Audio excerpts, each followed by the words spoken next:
That night I went upstairs. I don't know what I was planning to do exactly. Knock, maybe. Ask whoever was in there to keep it down. The normal thing. The thing any reasonable person does when the noise from the apartment above them has been going on for 3 weeks and it passed 1 in the morning and they haven't slept properly since they moved in. I stood in front of the door to apartment 14 and raised my hand to knock. The footsteps were right there, on the other side of the door, moving away toward the back of the apartment, the same route they always took. Steady, unhurried. The sound of someone who had walked this exact path so many times that they no longer needed to think about it. I pressed my ear against the door. They got closer, moving back toward the front of the apartment, back toward me. I held my breath. They stopped, directly on the other side, not a meter away. The door between us thin enough that I could hear the specific weight of it, the way the floorboard settled under something standing still. I did not knock. Then the light came on, the gap under the door, dark a second ago, the whole hallway around me telling me what I already knew, that this apartment had been empty for 6 months, that nobody had a key, that the electricity had been disconnected when the last tenant left. A thin line of yellow light under the door. I stepped back, my shoulder hit the wall behind me and I stayed there and I did not move for a very long time.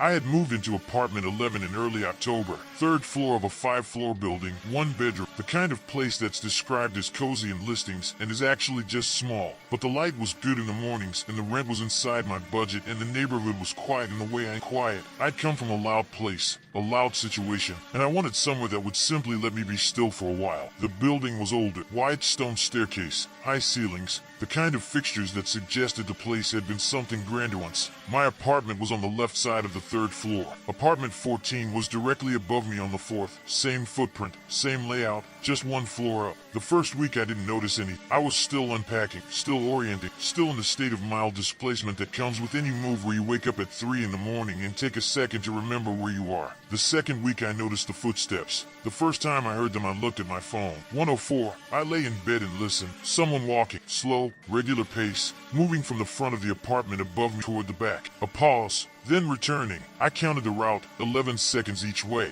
Then a pause at either end of about 30 seconds. Then again, back and forth. I listened for a while and then went back to sleep. Old building, neighbor with insomnia, normal. The third night I started timing it properly. I don't know why. Something about the precision of it, the exact same interval each time, the pause at each end lasting exactly the same number of seconds, made me want to measure it. The footsteps started at 1 o'clock, ran for 20 minutes, stopped, not gradually. At 1:20 they simply ceased. The way an alarm stops when it's been turned off. Every night, same time, same duration, same route. By the end of the second week I knew the sound of those footsteps the way I knew my own breathing.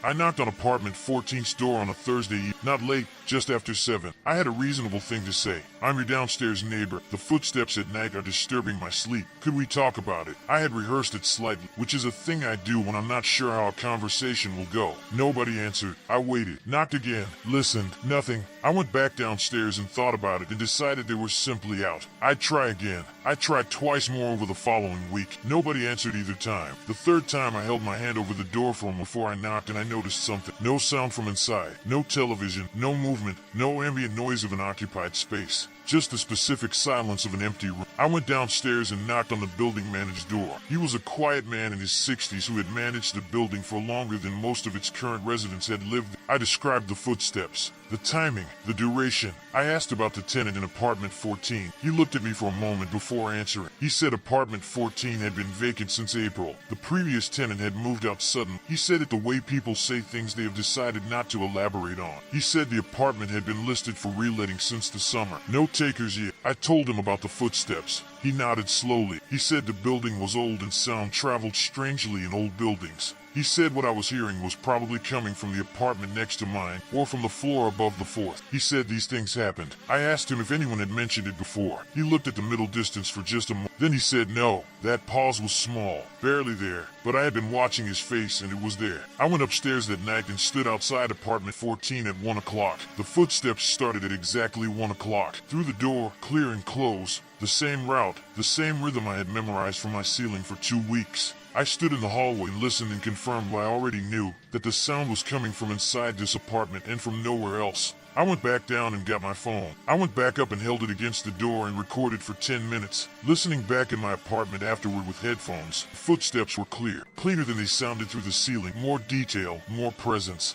The weight of them, the way the floor responded differently at certain points, which meant the route had specific boards, specific points that gave slightly under pressure. The recording ran for 6 minutes before I heard anything else. It was faint enough that I almost skipped past it. I went back, turned the volume up. Between the footsteps and the 30-second pause at the far end of the route, in the silence before the return journey, there was a sound. Very low, very close to the microphone. The sound of someone breathing. Not movement, not the building settled. Breathing, in and out, slow and steady. A person standing still at the far end of that apartment in the dark. I sat with that recording for a long time. I told myself acoustics. I told myself the microphone was picking up something from another source, a neighboring apartment, a vent, my own breathing reflected back the door. I'm a thorough person and I went through every alternative explanation I could construct. None of them accounted for the fact that the breathing stopped at exactly the same moment the footsteps resumed. Whatever was pausing at the end of that route was standing still and breathing, and then it started walking again. I didn't go back up that night. I sat in my apartment with the lights on until the footsteps stopped at 1:20, and then I sat there for a while longer. I was thinking about the building managed pause, about the previous tenant who had moved out suddenly in April, about what suddenly meant, and whether it was the kind of suddenly I was thinking. The following morning I looked up the building's listing history online. Apartment 14 had been on the market since May.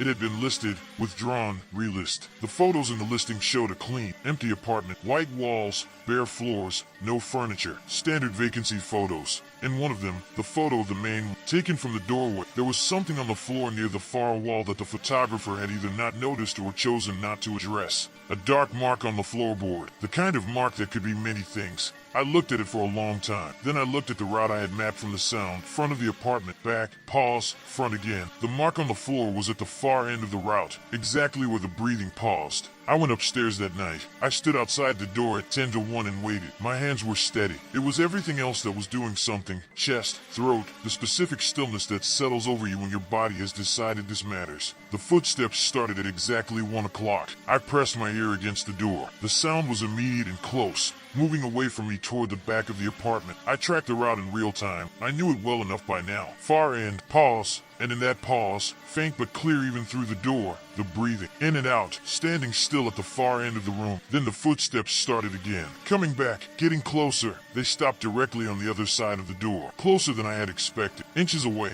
the door between us. The silence on the other side, the silence of something that had stopped me and was now very still and very present. I did not move. I did not breathe. I stood with my ear against the door and felt the cold of it against my skin and waited. The line under the door was dark. A dark hallway. A disconnected apartment. Dark. Then it wasn't. Yellow light. Thin, warm, immediate. The gap under the door lit from inside. I stepped back. My shoulder found the wall. I stood there with my back flat against it and my eyes on that line of light, and I thought, with total clarity, about the building manager saying nobody had mentioned it before, and the way his eyes had moved when he said it, and what that meant about how long this had been going on. The light stayed on. The footsteps did not resume. Whatever was on the other side of that door was standing at the door, still, in the light, waiting.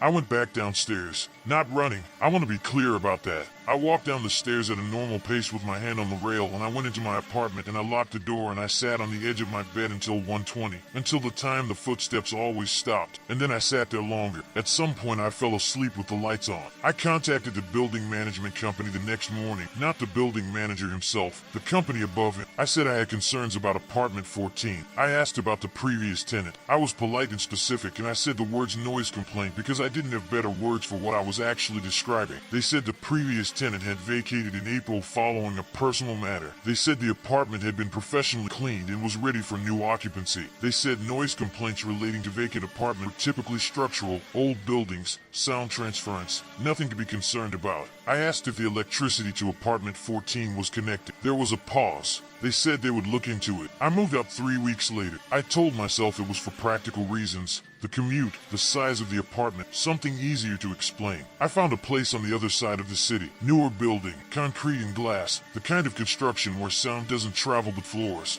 The first week in the new apartment I slept through every night. The second week I woke up at 1 o'clock for no reason I could. I lay in the dark and listened. Nothing, just the building, just the normal sounds of a new place settling into the night around. I checked the listing for apartment 14 a few months ago. Still on the market. A new set of photos this time, repainted walls, The floors refinished, clean and bright and empty. In the main room photo, the far wall was clear. The dark mark on the floorboard was gone. The listing said the apartment had been recently renovated. Fresh start, it said, ready for its next occupant. I looked at the photo for a long time. Then I looked at the floor plan, the dimensions of the main room, the distance from the front wall to the back. 11 seconds at a walking pace. Exactly.